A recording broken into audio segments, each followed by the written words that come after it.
I paid for the same skill twice. Once at 19 in cash. Once at 30 in years. Last time I learned that a degree isn't a skill. 4 years of school, not 1 hour on the craft. I told myself I'd teach myself the rest of it, but there was a pattern I hadn't seen yet. Every time something got hard and slow and boring, I quit. At 19, I could read a little English, write a little, speak not a word. So I signed up for a private course, paid the whole thing up front, walked in proud. 2 months later, I quit. And the money was the cheap part. Here's the thing.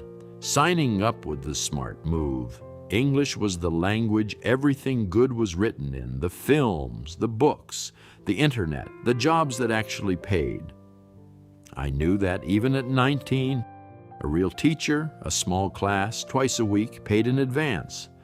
I remember feeling serious, adult, like I was finally investing in myself. For 6 weeks, I was.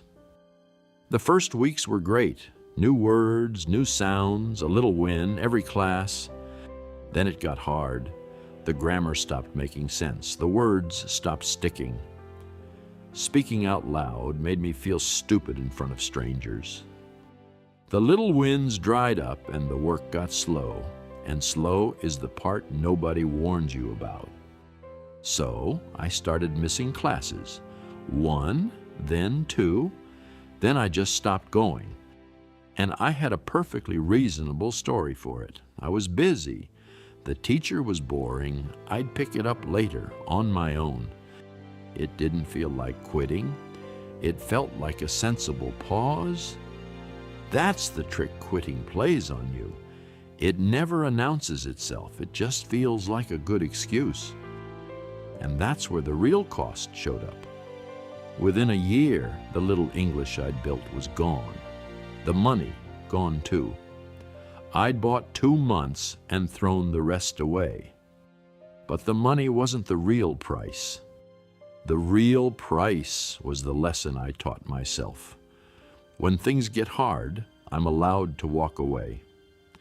I didn't just quit a course. I practiced quitting, and I ran the same move again, my first attempt at German. My first YouTube channel, the same walk away over and over.